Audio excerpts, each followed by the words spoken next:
Live. Hi, welcome to the Massachusetts Pirate Party's Pirate News segment. Today, I am joined by, of course, Steve and Malt, but also two special guests from a site called Turk, TURQ.io, and they are Tim Wallis and Michael Conlon. Turk.io is a platform that funds a network of civilian lawmakers who draft signature-ready legislation for state and local legislatures. It's sort of the anti-Alex. So, Tim, Michael, do you two want to introduce yourselves and tell us more about Turk.io? Yeah, absolutely. So, hi everybody, Tim Wallis. I'm a co-founder and CEO. And I can go into my whole diatribe in just a second, but I'll let Michael go ahead and introduce himself. Awesome. So Michael Conlon, co-founder and CTO. So I am the technical man behind Turk, and Tim is the idea man. It's my way of saying I like to think of myself as the product side, and I strive to be technical, but it never quite works out that way.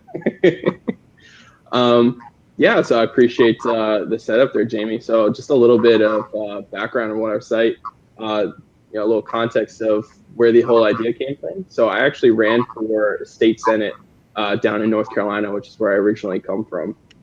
And I was super passionate about improving the education system down in North Carolina. So I have a background in technology. I'm actually a Agile coach, and that's where Michael and I first met each other, was working together. I was the Scrum Master for the technology team, where Michael is a developer. So apologies if nobody understands the words I'm using. I think we actually worked together while you were running for office. Yes, that's true. So I would run straight from the office. We've known each other for a couple of years now. I met originally in the context, and obviously he's always been very politically engaged. Yeah, and I like to try to draw connections between my technical day job and the political space. So when I was running for office and I was looking to improve education in North Carolina, I was drawing a lot from the concepts of Agile and how do you actually improve the delivery of educational content by adopting some of the Scrum and Agile processes.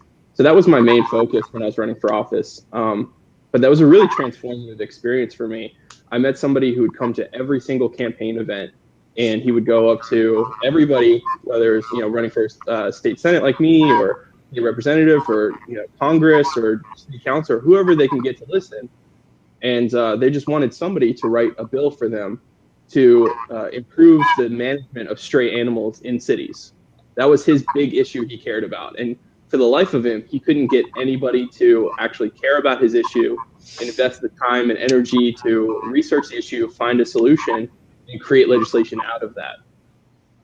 So I was really inspired by that experience, and I went to Silicon Valley immediately after my run for office. So that was a nice time to kind of mix all these things together. And so I thought, well, why can't we use technology to solve this problem, where we can just let other people write the bill for him, get that made, and then we make the job of the legislators super easy, because now we're not asking for time, energy, and resources to care about an issue, research it, find a solution, and turn that into legislation. We can just hand over the solution and say, here you go, ready made for you, signature ready. All you have to do is propose it and vote for it, and you're good to go. So it makes his life easier as somebody who cares about an issue. It makes the life of the legislators easier because they don't actually have to do work. And we improve what people, the experience people get from, the law. So that was the idea. Yeah, definitely anything that reduces the amount of work a legislator has to do. Yeah, we know they're all very busy, and one of the big things we noticed is busy. But one of the big things that they have so many constituents, and realistically, how many people's issues can you handle in a given session, right? You can take on the big ones, but like to Tim's point, someone asking for assistance for stray animals and management of that, is it really going to make a top 10? Not likely, given, especially now with COVID and all the other more pressing issues that we have. So, trying to give everyone a little voice and just say, here's your platform. You can write this legislation yourself. You can get someone else to write it for you. We're just really trying to support that anyone can be a lawmaker if they put their mind to it. And really with our platform, you don't need to write it in this most specific language possible, legally speaking. We will still send it to the State House.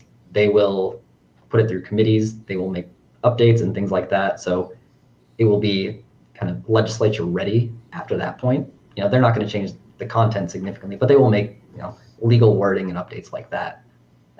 So I know a lot of people are probably worried about that. I know I was before I looked into all of these things. Like, I can't write a piece of legislation as a general citizen. I'm not a lawyer.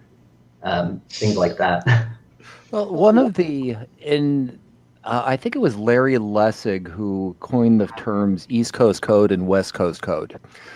West Coast Code being software and East Coast Code being legislation. And it's an interesting way to look at the two things, but one of the things that software developers routinely do is, when faced with a problem, look at how someone else solved it. That is a common thing to do. Legislation works the same way. I mean, if you're thinking about considering, if you wanted to lobby, for example, using the the animal control policy, step one can sometimes be find a municipality with a good set of policies and use that as a starting point. So I mean, just even the act of providing a repository for these kinds of things. I don't consider any piece of legislation to be single use. I mean, unless it's really, really, really specific. More often than not, states, municipalities, a lot of the issues that they face, there's commonality. So I see an advantage to, having some of this that people can draw from. Yeah, absolutely. Sorry, go ahead, Walt. It might sound snarky, but I don't intend it to be a snarky question. But how would you describe what separates your platform from change.org? Yeah, so change.org is focused on petitions. So they're just a different way of still asking for elected lawmakers to invest time, energy, and resources to care about an issue, find a solution, and turn that into legislation. It's a better way than just an individual going and asking for those things, but it still doesn't solve the bottleneck issue of too many requests for too many different things and the legislators just not having enough time to deal with all of them. So what's different about us is we actually alleviate the bottleneck by offloading a piece of the work of the elected lawmakers to citizen lawmakers who will actually draft the bill itself, as opposed to just signing a petition asking for a bill. The way you could look at change.org in comparison to us is change.org is really someone trying to prove that they're a top 10 issue that they should care about. Whereas we're just trying to say, here, we got legislation for you. If you can propose it, great. That's all you need to do. Neat. So I understand that this is still very, very new, but have you had anything brought to proposal? Yes. So we actually have 3 bills that were created on our platform that are in front of the Massachusetts State House right now. Yep. So do you is really happening. I was going to say, by any chance, out of curiosity, do you happen to recall what they or what some of them are? Yes, I know what all 3 of them are. So the first one is to improve the financial literacy education in Massachusetts. Oh, that's great. Yeah. So that one was sponsored, and I'll talk about what sponsored means in a second. But that was sponsored by somebody who finds themselves in their day job of being a financial advisor, constantly having to educate people on financial literacy. And they said, wouldn't it be great if the education system prepared people for their financial lives? I said, funny you should say that. I run a platform where you can get a bill created to make that change. And so he sponsored and somebody wrote that bill, and now that's in front of the Massachusetts State House. The next one was, thanks, Malt, appreciate it. The next one was to end the use of pesticides on golf courses. So the use of chemicals on large pieces of land like golf courses have a lot of environmental impacts, and so restricting the use of those could benefit the air we breathe and the water we drink in the state of Massachusetts. And then the third one was to enable in-state tuition for all veterans for all Massachusetts universities. So no matter where you are in the country, if you're a U.S. veteran, then, and if you go to school, distance-wise or in person, whatever it might be, for Massachusetts University, it would be that you are given in-state tuition as if you were a Massachusetts resident. Nice. Yeah. So those are the three we got going now, and we've got a few more that I think will be getting to a level of getting into becoming legislation as well. That'll be going before the State House. One big one there is getting small businesses paid quickly. Mm-hmm. So that's about reducing the lag time that small businesses get paid out when they're vendors of large businesses. Because right now, large businesses have a big upper hand on small businesses. They can take their time paying their vendors, which put small businesses in a lurch a lot of times where they're not able to then pay their vendors because they're waiting on receivables from large corporations. So it's about giving a little bit, change that power dynamic a little bit to make it a little bit more fair and even for small businesses. And then we have a handful of other ones that are getting to that point as well. They're kind of all over the map. One has to do with regulation of ginseng tea. Others have to do with, right? Exactly. So it's like, that's what we're saying. We're like, things that no one would ever think about, no legislator, elected lawmaker would ever think to put time and energy in, all comers are basically welcome on Turk, and we'll get some legislation made for it. It's honestly really fascinating how even like with good intentions or completely unintentionally, how regulatory capture happens because the folks that are doing the work are the only ones who like know about it, are interested in it, and have the expertise to propose like how to establish that society. So this is really cool. Mm-hmm. So it mostly focuses on like legislation, but do you have any plans for like expanding it as a way to put pressure on executives, like elected executives as well? So we don't have any plans for that right now.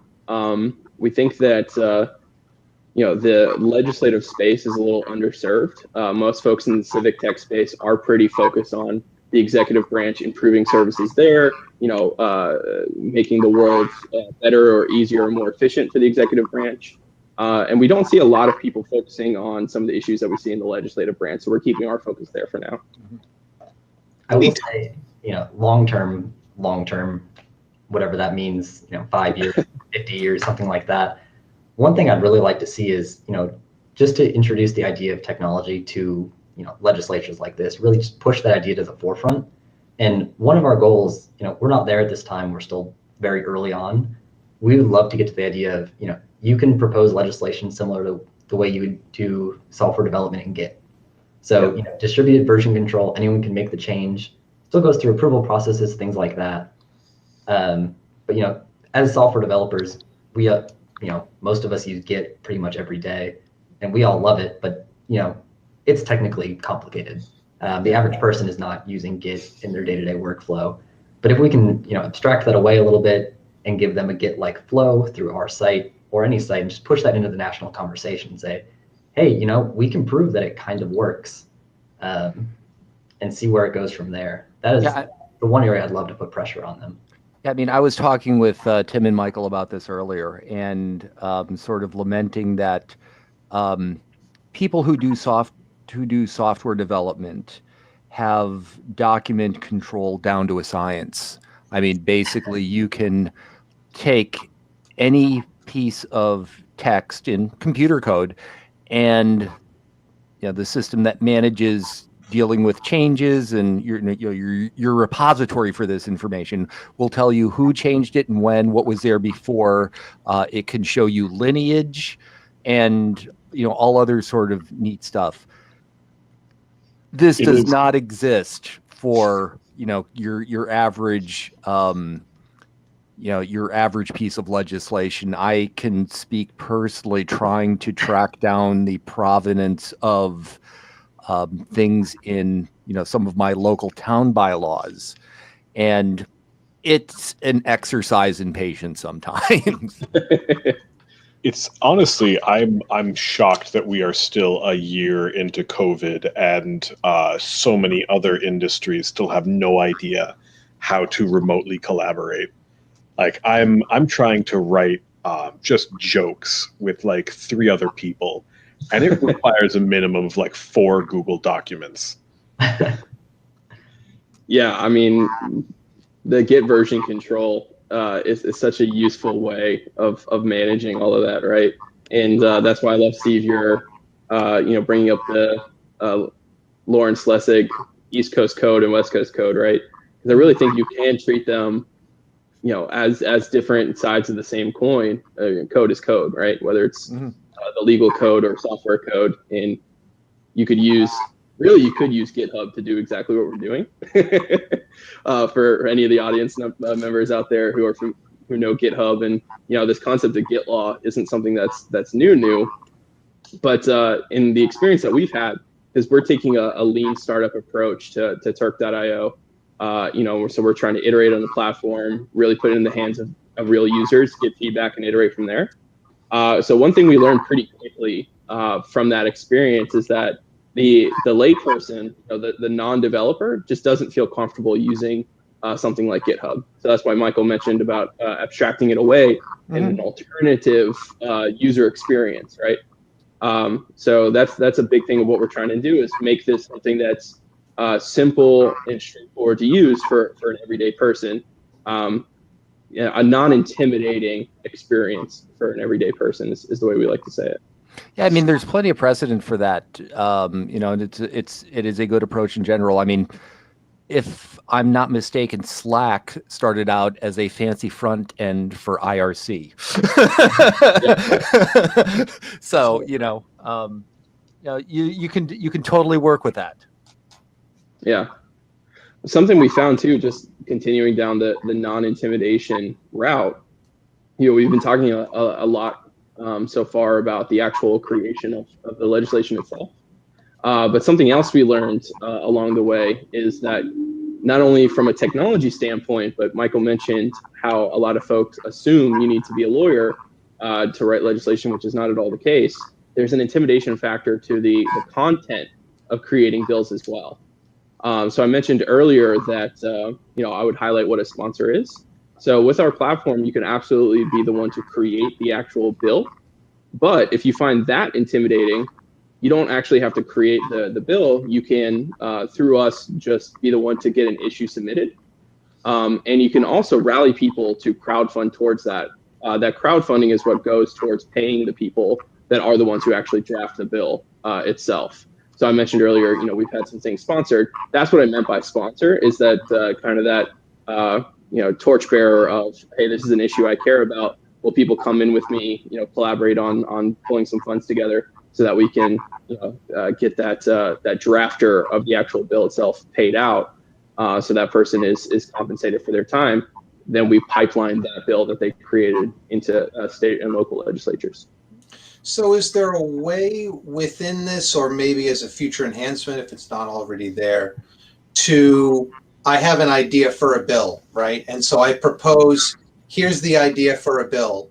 And then other people on the platform that can pop up and they can be like, oh, that's an interesting idea. Let me go look. And it's like collaboratively people can kind of type up the bill together with the person who created the initial bill having kind of the up down type of thing, monitoring for the changes, and that way you can do it collaboratively. I get the feeling from the tool it's more, I have this idea, I write up a bill, and Turk.io sends it off to the legislature to be submitted. Am I missing something, or is that a future enhancement? So Michael, you're jumping at the bit. Go for it. absolutely, that is a future enhancement that we want to do. Really, one of our ideas is basically make it like a Google Docs style collaborative editing tool. Where you give one person main control over it and everyone else gets to do suggestions, things like that. That is absolutely where we want to go. Obviously, Tim mentioned the lean startup methodology, so we just kind of pushed it out there with what we had, and we're hoping to get there though. Because I feel like that kind of methodology really goes along with, Git law and the concepts behind that, the collaborative nature. So absolutely, that is something we're aiming for, but unfortunately, we are not there today. No worries. But if people wanted to help, they could go to Turk.io and, like, is the software in Git? So it's not in Git right now. Okay. Right now, we're just maintaining one version of the legislation that is submitted, and then we kind of pipeline that directly. No, I mean the software that runs Turk.io, is that in Git? Oh, yeah, the actual source code. Right. Yes, that is in Git. Okay.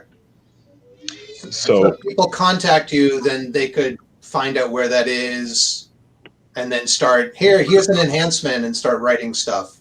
Yeah, absolutely.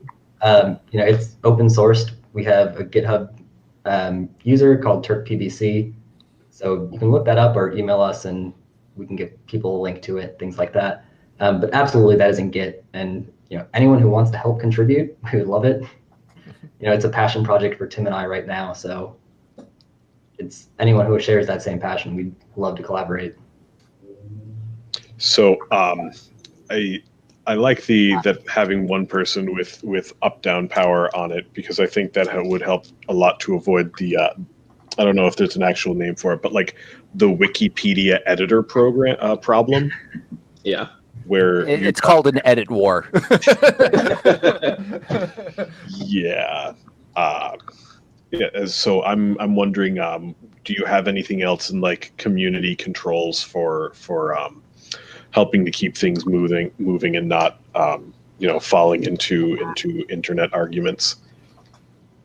Yeah, so I mean, right now we don't have the collaborative tooling on our site. So sorry. Yeah, and I mean there are some problems that you just can't solve through technology, and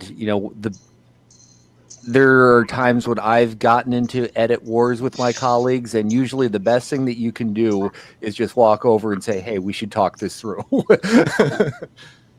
And that's a great point, Steve, because one thing we're really hoping to do and build that we haven't quite gotten to yet is a community around people that are actually doing the drafting of the legislation. So a quick thing, Jamie, you talked about the kind of steps or the flow of the site. So it all starts with somebody just coming up with an issue they care about, not necessarily coming up with the legislation first. They come up with the issue first and say, okay, here's a problem I've noticed in the civic world. And then they can, like I mentioned before, community organize around people to also, crowdfund towards that issue to pay for the drafting of the legislation. But when it comes to the actual drafting process, right now, as you highlighted, it is a little bit more individualistic. And as we've just kind of mentioned a number of times, we definitely want to, from a technology point of view, enable more collaboration, but we also are hoping to build community around that. So right now we do have a Discord that we use to try to build that out. So, Steve, you talked about, hey, we need to just work this out and talk about it, right? So we're trying to provide that space that allows people to have those conversations. That's like a central hub for, you can find other people that draft there. So that's something we're working on building right now, which you guys do great with your mailing lists. I was definitely impressed by how the Massachusetts Pirate Party does that. But yeah, so if I can interject, just send us any links, and we will be happy to distribute them amongst our members, and put them in the comments and put them in the description below. We definitely want to share the idea. Sorry, you were going, Michael. Sorry. Oh, no, I was just going to say, I definitely agree with the point that, as a small community right now, where we're starting out, I don't think we're going to have too many issues, and, we can kind of self-moderate between Tim and I, but I definitely think that's an issue going forward as, any community grows, there's going to be dissent, there's going to be arguments, and there's going to be things like that. And I'm sure we're going to have plenty of fun dealing with all those issues that come along with it.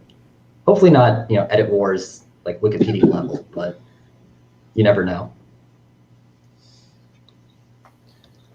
So we have another video, and I'll do my best for those watching to put it in the description below or at the end or something like that, by Alex Matthews of Restore the Fourth, and he talks about the legislative process in Massachusetts, which has some limitations. Like there's a window whereby you can submit legislation. I think it needs to be submitted by January 20th, if I recall correctly. And if your bill doesn't have a legislative sponsor, an actual representative or state senator, it's basically going to go nowhere. Like, you'll get a committee hearing, you'll get to show up before the committee and say, hey, you should really pass this. But pretty much, like most legislation in Massachusetts, it's not going to go anywhere. And so is built into that hey, if you want to go and submit something from Massachusetts, then you really need to do it within this window, or you need to get a sponsor, or kind of that. Those are the little like check marks that you need to do to get to move the legislation further along. Is that something that's in there, or? Yeah, so we try to not expose any users of our site to anything like that. So we make sure that we maintain communication with members of the Massachusetts Legislature so that we can handle all that stuff and we don't have anybody have to worry about their headaches with that. Because again, our whole goal is to reduce the barrier of entry to getting problems solved for everyday people. So, we talked about earlier, trying to convince an elected lawmaker to write a bill for you. Massive barrier to entry, right? So if our whole goal is to reduce that barrier to entry, we don't want to say like, hey, you have to make sure you're doing this and that. We try to, that's part of our pipeline, language that we use, of pipeline the bills into the State House for you. So we make sure that we take care of all that kind of stuff. Yep. Another question. Sorry.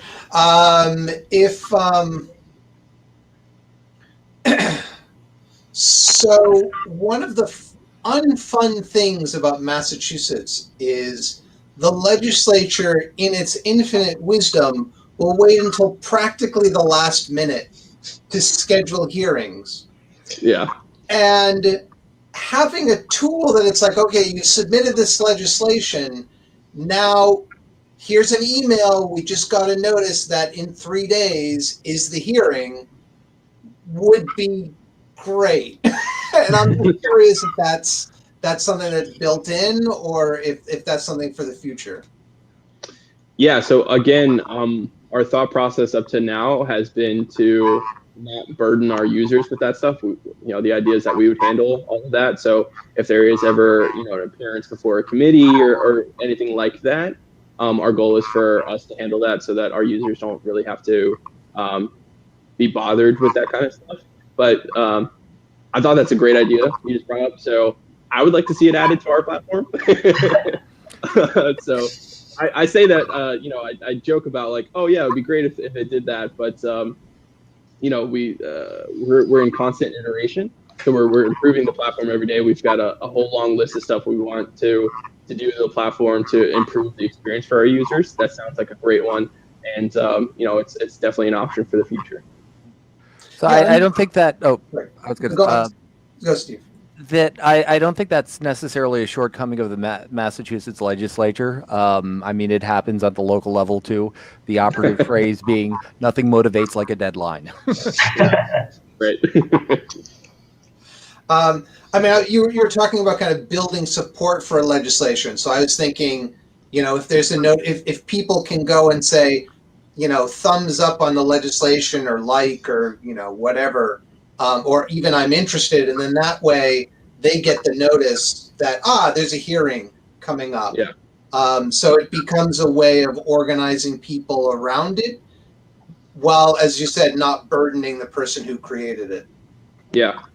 yeah, like I said, I hadn't thought about that feature for this site, and that's why I love having conversations like this, because you always get inspiration for all kinds of new features that can provide value to people. So yeah, absolutely love the idea, and we're gonna add it to our backlog.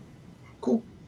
Yeah, and anybody else who wants to, you mentioned a few links that we'll be adding. So if anybody wants to email me, ways to improve the site, or wants to do a user interview with us, that's kind of like the lifeblood of a startup, is getting feedback from actual users. So yeah, if we can ever get on a video call with anybody and hear their actual feedback on, have we solved their problem? What is their experience like with the platform, things like that? That's what gives us, everything we need to improve the site and make it better. So hopefully someone reaches out to do that. Can I use it to organize a pitchfork and torches rally for Charlie Baker's front yard, given that most of the COVID housing emergency funds have been not spent yet? No, but you could create a bill to make access to torches and pitchforks easier. Like, I could absolutely believe America would subsidize pitchforks and torches before feminine hygiene products. Sadly. I agree. You're probably right. Yeah, I hate that we can all agree on that, but no. To your greater point, though, we try to be fairly neutral. Like, we don't really want to take sides, left or right, things like that. The only thing that we want to limit, and there's a moderation process before any issue goes live for us. Anything that's extremist, dangerous, incites violence, things of that nature. Yeah, we're not going to put on the site. We're mostly focused on local and state levels. Those smaller issues that aren't as readily taken into Congress and things like that. So yeah, that one's pushing a line. It's your problem solving, which is, it's really encouraging to hear. And that is, it should be a very substantial piece of what government does, tries to address problems. That's always the goal, right? Yeah. Especially across industries and things like that. We've highlighted however many times already that, we're in technology. Technology has a lot of great solutions for a lot of things, but the average person doesn't know how to use them because they're very complicated. If you haven't spent years learning and doing it, it's not going to be, easily accessible. So if we can just bring those industry practices over into other spaces, I think there's always room for improvement. Very good point. So I just had a thought from the earlier part of the conversation. We were talking about making legislation, making the actual law more like GitHub, and you could go where someone makes a change to part of the Constitution or part of the general laws or something like that, and then you randomly select 100 voters. And they're like, yay, nay, and if it gets a yay, okay, then it goes up to like 10,000 voters or something like that. Randomly selected, and then I don't know, just a way of that would be an interesting way of doing it, kind of getting back to that ancient Athenian thing of just randomly selecting people to do things. But like a mini referendum leads to a bigger referendum leads to law. Yeah, basically, yeah, and you just pick people randomly. So then of course you have to make sure the algorithms to pick people randomly are not biased, which shouldn't be that hard if it's all open source. So. We know tech's not the best track record with being unbiased in their algorithms. So, but we have work to do. Then does it become like jury selection, where you see this and you're like, oh, I gotta go vote on this thing? Well, hopefully much less painful than jury selection. Yes. There'll be an app for that. Of course. So I was gonna say, Jamie, I actually love that idea. I think that's addressing. You can take it. It's free. Well, what that addresses, though, is the voter side of the equation, right? Or the voting side of the equation, right? So something we like to say about what we're striving for here with Turk.io is to kind of make direct democracy viable. But whereas most of the time direct democracy is thought of as the voting aspect of it, Where I don't think a lot of people think about is the actual creation of the law, right? So the voting aspect with our platform is still done by the elected officials, right? So there's that nice little check there on, okay, we can create all the legislation through everyday people.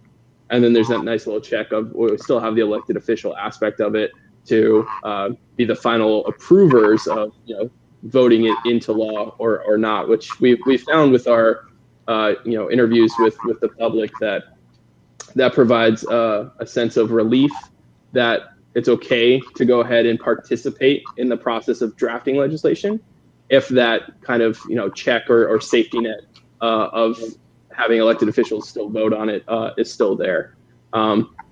However, I think when people say that, they think of the alternative voting method of just everybody voting for everything, which if you've seen California's referendum system isn't necessarily the best. So that's why I like your idea so much. It's like, right, kind of build it up as you continue to have support, build up larger and larger rings. So it would be a great experiment to run of other ways to vote to see, that last hurdle of going from a draft bill to the actual law. Yeah.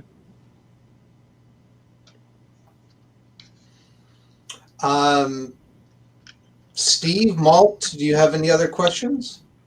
Yeah, I think this is a really exciting platform. I'm very impressed that you've baked the crowdfunding aspect into it, because that seems like that's where Patreon succeeds, is that it's that immediate support rather than having to go to a second site to do the support. So No, I think this is wonderful to hear. I'm really encouraged. Appreciate it. Well, all the props goes to Michael for the baking in of the crowdfunding. That was all him. Awesome. He's just being polite. Do you folks have anything more to say? Michael? I'm good. I think this has been a great discussion. We got some great ideas from you guys, and hopefully you learned a little bit from us too. And I think it's been productive. It looks like a really cool site, and thank you very much for sharing it with us. We'll definitely go and tell more people about it through this video and our website and stuff. Eager to see what additions that you make to it. Appreciate that. Yeah, like I said, we're in the fast-paced startup mode right now, so we're making changes all the time. So you go to the site 2 days in a row, and it might be completely different. We might go for a week and it doesn't change at all because we're working on like 7 things in the back end, stuff like that. So yeah, constant change, trying to improve it all the time. And I appreciate you, highlighting, sharing it with the Pirate Party community. Something that I just wanted to mention as we're wrapping up here is that I'm a big fan of the Pirate Party. I was talking to you, Jamie, offline about how inspirational the Pirate Party platform has been to me in my previous political life. And so, one of the inspirations for Turk was the ability to take platforms like that of the Pirate Party and advance it, even without necessarily getting a politician affiliated to the party elected into office, right?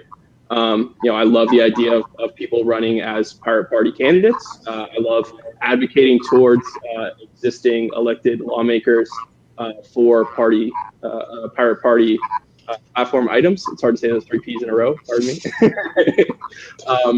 But I think an opportunity that we see for Turk.io is to be an additional channel for potentially moving the ball forward on Pirate Party issues that I think are some of the best around. Cool. Thank you very much. So wait, one last. This is something we covered before the video started. Turk.io, not Turkey.io. You're actually not the most extreme version of our name I've heard. I don't want to say what I've heard others say, because I want to keep us pure. But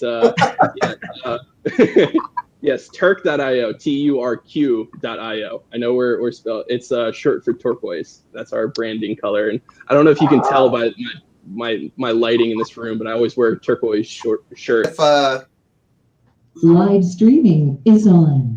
okay. Back. Sorry, I didn't know there was a limit on the live stream from Jitsi. Oh, learned something new. So for those folks who are still here, I want to thank both of you again for coming on. Steve and Malt have already departed, and for those speaking of bills, the police reform bill S-2963 is now Baker doesn't like parts of it. So he's pushed it back to the legislature. It's now in their court. If you go to our website, you'll find out how you can contact your legislatures and put some pressure on them to stay firm and and make sure that this legislation gets passed. Some of the things it's going to do are ban chokeholds and restrict chemical weapons, forbid schools from disclosing certain student record information to law enforcement without parent student consent or court order, allows prosecutors to charge police who have sex with or indecently assault a person in custody, restricts no-knock warrants, ends requirements that police be stationed in schools, and of course imposes a statewide moratorium on facial recognition for all agencies except the RMV. So please go put some pressure on them and make sure that that passes. So with that, I want to thank you all for attending, and thanks everyone for watching. Like, subscribe, and click that bell. You can find us at masspirates.org, and you can find these folks at turk.io, turq.io. Thank you very much. Thanks everybody for watching. Thanks Jamie so much. And we're done.